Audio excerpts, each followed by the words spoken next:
Oi, gente, eu sou o Lucas. Oi, eu sou o Ícaro e a gente faz parte do projeto de extensão Narrativas Curtas. E no vídeo de hoje a gente vai mostrar para vocês algumas teorias sobre progressão de trama. A gente vai estar aplicando a contos, mas vocês podem aplicar essas teorias a novelas, romances, séries de TV, filmes ou qualquer outro tipo de narrativa. E agora o Lucas vai mostrar para nós partes do enredo. Perfeito, gente. Então, o enredo clássico, como a gente entende, né, ele tem algumas partes que são fundamentais, né? Então, a primeira parte seria a apresentação, quando ali surge o personagem principal, a gente começa a ter algumas informações sobre ele, né, sobre onde a história se passa, quando se passa, sobre essa figura do narrador também, né, quem é esse narrador, se ele está dentro da história ou fora da história. A segunda parte seria a complicação, então vai ter algum acontecimento que vai colocar esse personagem em movimento, né? Então, ele vai ter que resolver algum problema, ou vai ter, enfim, né, algo que tira ele da rotina e que faça com que ele siga por outro caminho, que vai ser a nossa trama, o nosso enredo, né? A história que tem que ser contada. Então, a complicação coloca o personagem em movimento, tá? Lembrando que movimento é fundamental para uma narrativa, porque se não tem movimento, não tem o que narrar, né? O clímax seria o ponto máximo, né, de tensão dessa história. Então, uma série de complicações vão levando o personagem por determinado caminho, até que ele chega no clímax, que é o auge, né, daquele acontecimento, enfim, da história que está sendo contada. As consequências do clímax, a gente chama de anticlímax, e a partir daí nós temos o desfecho, né?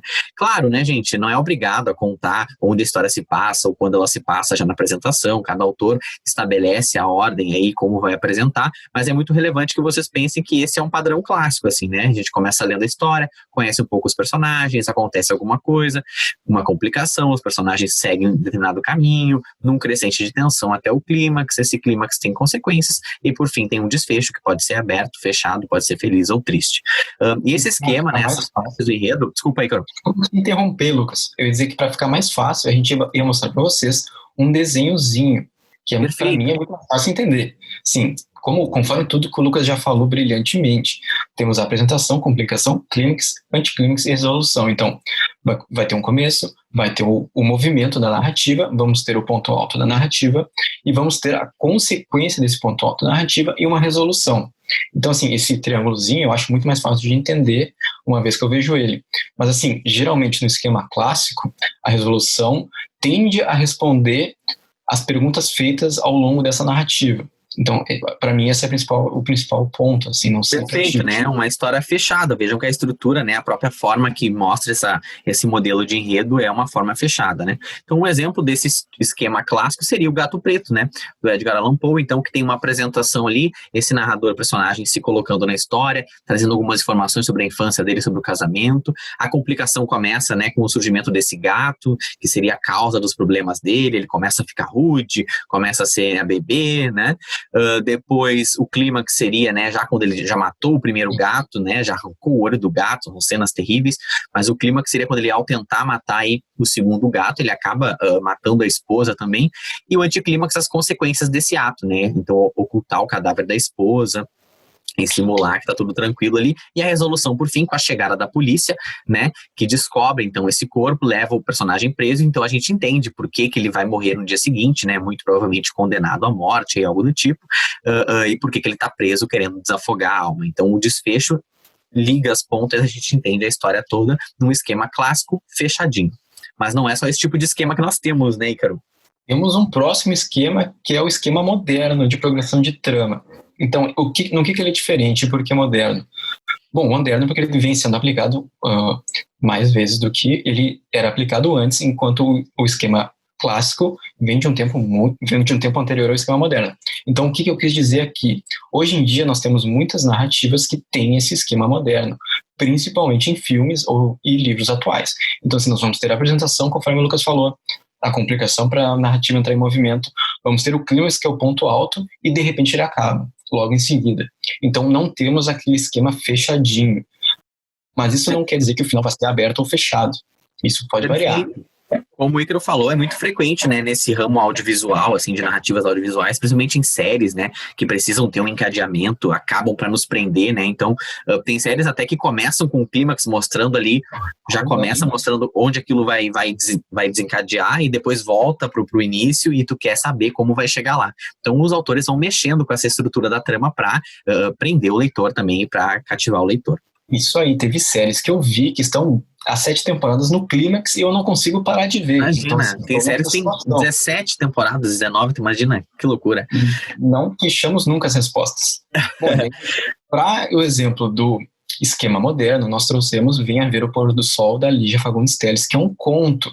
Então, nesse conto, logo após o clímax, acho que a gente vai ter que dar spoilers em algum momento, mas logo após o clímax, ela encerra o conto e nós ficamos pensando o que pode ter acontecido. Geralmente, nós temos 2 possibilidades, mais ou menos, mas pensamos o que pode ter acontecido. Então, além de ser um final aberto, é um final que termina logo após o clímax. Então, é bem diferente da progressão clássica. Perfeito. Esse conto é uma das melhores coisas, assim, já produzidas, na minha opinião, claro, né, na literatura brasileira. Ele traz 2 personagens, né, a Raquel e o Ricardo, que aparentemente tiveram um relacionamento antes daquele momento em que eles se encontram. Eles se encontram num cemitério abandonado e vão caminhando por esse cemitério, tendo uma conversa, né? O narrador está de fora, contando aquela história. Tem uma história oculta ali, porque a gente começa a descobrir, né, sobre o passado deles, sem que eles falem claramente sobre aquilo.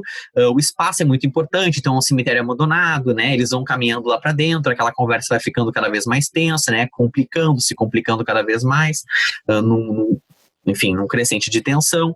A voz desses personagens é muito importante também, né, porque o narrador tá de fora, mas quando esses personagens falam, a gente escuta, né, eles, assim, então é muito, muito diferente também perceber como é a voz do personagem, como é a voz do narrador. E tem um elemento muito legal nesse texto, que é o fato da autora mostrar para nós algumas coisas sem dizer. Eu queria dar um exemplo disso aqui agora, nesse trechinho em que o Ricardo fala para Raquel: você prometeu dar um fim de tarde a este seu escravo. Ela diz: mas fiz mal, pode ser muito engraçado, mas não quero me arriscar mais. Ele diz: ele é tão rico assim, esse outro namorado dela, né? Riquíssimo, vai me levar agora numa viagem fabulosa até o Oriente. Já ouviu falar no Oriente? Vamos até o Oriente, meu caro. Ele apanhou um pedregulho e fechou-o na mão. A pequenina rede de rugas voltou a se estender em redor de seus olhos. A fisionomia, tão aberta e lisa, repentinamente escureceu, envelhecida. Mas logo o sorriso reapareceu e as rugazinhas sumiram. Então eu gosto muito desse trecho que vai estar em destaque para vocês agora aí, porque mostra que o Ricardo está com raiva, né? Que ele é ciumento e que ele está incomodado com aquele comentário dela, né? De que esse novo namorado é riquíssimo. Vejam que a autora não diz que Ricardo ficou enciumado, Ricardo ficou com raiva. A autora mostra esse personagem pegando um pedregulho, apertando na mão, e essa fisionomia dele se fechando, né? Isso ajuda a gente a entender um pouco mais sobre o personagem e enriquece, né, a narrativa, porque a gente tem acesso à cena e não ao que o narrador está dizendo que eles sentiram. É isso aí. E daí a gente vai tentar mostrar para vocês agora no desenho Venha Ver o Pôr do Sol. Então, no desenho que a gente mostrou do esquema moderno, nós temos a apresentação, a gente sabe que o Ricardo e a Raquel, eles se encontram, mas a gente começa a perceber, a partir da complicação, que eles tinham algo no passado, e a gente começa a ver as intenções de cada personagem. E aí no clímax, agora o spoiler, tem spoiler aí, pessoal, cuidado. A gente já deu spoiler antes, mas agora vai ter spoiler de novo. O Ricardo prende a Raquel nesse jazigo e deixa ela lá para morrer. Só que a gente não vê o que acontece depois, porque a narrativa termina logo após o clímax. E isso é muito interessante, assim, cada um de nós pode pensar uma coisa, apesar de ser meio colar. Perfeito. E é legal, né, gente, porque a gente não tem a Raquel morta, né, a gente tem ela presa naquele cemitério. Claro, tudo leva a gente a entender, né, que ela vai ficar lá, porque o cemitério está abandonado há muito tempo, né, com grandes matos e tal, enfim. Mas isso nos leva a pensar que ela vai ficar lá e vai morrer lá, mas não aparece para nós esse final, né, só aparece o Ricardo indo embora e seguindo a vida. Interessante o nome também do texto, né, o Ricardo, ao longo do texto, ele oscila entre o bem e o mal, e quando o sol se põe, ele é mal por completo. Então essa ideia de a luz desaparece dele e ele se torna um ser tenebroso aí. É legal também pensar nessa intertextualidade entre a Lígia e o Poe, né, que são os 2 autores que nós trouxemos aqui. Esse texto da Lígia, ele é bastante inspirado num texto do Poe chamado Barril de Amontilado, assim. Claro que tu não precisa ler o texto do Poe para entender o texto dela, mas quando a gente lê os 2, a gente percebe essa intertextualidade, que é algo muito rico para a literatura, né? Levar em consideração essas referências, assim, e que não é algo ruim, né, Ícaro? A gente escreve com base naquilo que a gente lê, com base nos textos que nós entramos em contato. Tem uma história engraçada de um comediógrafo latino, que é o Terêncio, imagina, 2000 anos atrás, ele foi acusado de plágio porque ele traduzia as peças gregas, né? E daí o pessoal xingava ele no início de uma peça, né? Atacaram ele, e ele disse que ser original não era mais dizer algo que ninguém tinha dito, era dizer de outra forma, né? Então é bem isso, assim, essas estruturas de tramas são muito frequentes, a gente já está muito habituado com elas, mas o modo como a gente organiza isso, né? O modo como a gente apresenta as referências, o bem e o mal, né? O romance, a disputa, o triângulo amoroso, nossa, nada mais clichê, né? Mas é muito comum e faz parte das nossas histórias. Então, reconhecer essas narrativas e reconhecer essas referências e se orgulhar delas e transparecer, fazer com que elas se transpareçam no texto também é muito bacana. É isso aí. E como uma forma da gente se retratar por ter dado spoilers, a gente vai indicar para vocês muitos contos, que são os 100 melhores contos brasileiros, de acordo com a pessoa que organizou. Então, de acordo com a pessoa que organizou é ótimo. Porque para vocês, eu imagino que não vai ser a mesma lista de 100 melhores contos. Então, pessoal, estão convidados a ler, já que a gente deu os spoilers para vocês. Leiam. A sugestão é tentem aplicar a progressão de trama clássica ou moderna e, óbvio, escrevam seus contos, escrevam o que vocês quiserem e tendo em mente agora que vocês podem terminar logo após o clímax ou estender muito mais depois do anticlímax e daí fazer o fechamento. Mas, a indicação tá aí. Mandem nos comentários o que vocês acham dessa coletânea e, vamos comentar. Eu estou disposto a comentar qualquer conto. Então, assim, mandem nos comentários, se inscrevam no canal, que a Difusão Cultural está nos dando esse espaço maravilhoso para a gente falar de literatura ou narrativas no geral. Perfeito, a gente sempre quer dar uma indicação para vocês, essa é a nossa indicação de hoje, é uma edição super bacana porque tem vários autores da literatura brasileira e você consegue entrar em contato com eles ao longo de uma obra só. Então esse foi o nosso vídeo de hoje, falar um pouquinho sobre progressão de trama, partes do enredo, esquema clássico e moderno, e até o próximo vídeo. Valeu, gente! Tchau, tchau!